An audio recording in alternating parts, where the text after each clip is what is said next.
नमस्ते बच्चों, B R school के इस यूट्यूब चैनल पर आप सभी का स्वागत है। तो देखो, हमने निस्तारण विधि के बारे में पढ़ा था।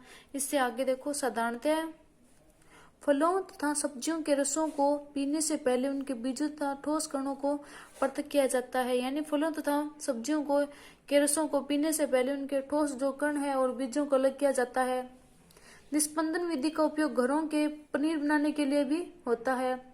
आपने देखा होगा कि पनीर बनाने के लिए दूध को उबालने से पहले उसमें नींबू का रस मिलाया जाता है। यानी पनीर बनाने से पहले है वो दूध में नींबू मिलाते हैं। इससे पनीर के ठोस कणों तथा द्रव का मिश्रण प्राप्त होता है। पनीर को इस मिश्रण से कपड़े या फिर छलनी से फिल्टर करके पृथक कर लिया जाता है। यानी इस पनीर को छलनी से पृथक कर लिया जाता है। नीचे देखो, वाष्पन। एक बीकर में थोड़ा सा जल लेकर उसमें 2 चम्मच नमक डालिए तथा अच्छी तरह से हिलाइए। क्या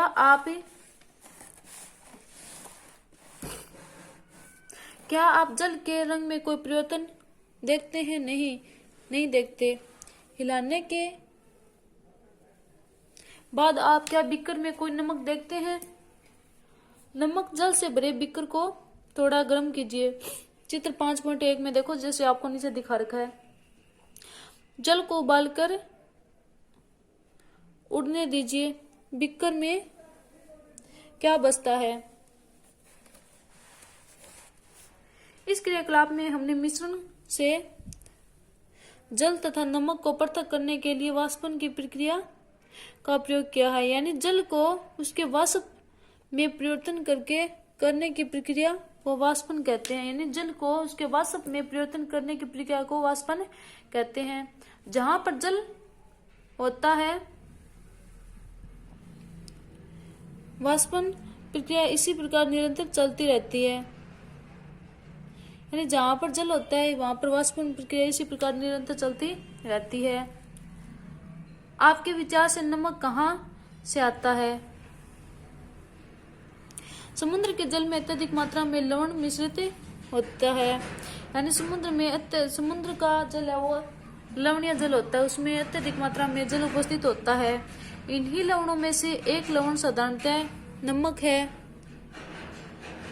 जब समुद्र के जल को बड़े बड़े उथले खड्डों में भरकर छोड़ दिया जाता है तो सूर्य के प्रकाश से जल गर्म होकर वो वाष्पन द्वारा धीरे धीरे वाष्प में बदलने लगता है तथा कुछ समय बाद सारा जल वाष्पित हो जाता है तथा ठोस लवणों के मिश्रण का तथा ठोस लवण नीचे बच जाता है।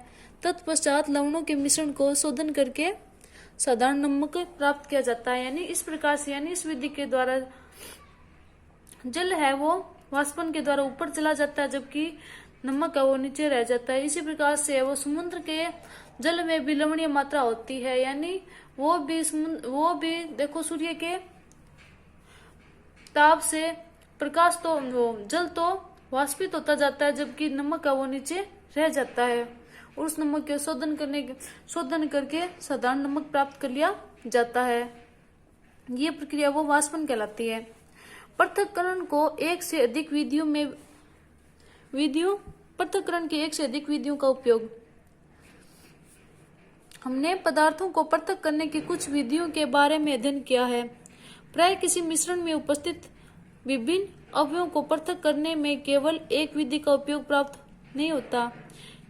ऐसी स्थिति में हमें एक से अधिक विधियों का उपयोग करने की आवश्यकता होती है। यानी एक से अधिक विधियों की आवश्यकता होती है। अब देखो, क्रियाकलाप 7। क्रियाकलाप 7 देखो, इसके बारे में हम कल पढ़ेंगे। आज हमने वाष्पन के बारे में पढ़ लिया और क्रियाकलाप 7 हम कल पढ़ेंगे। आज के लिए इतना ही।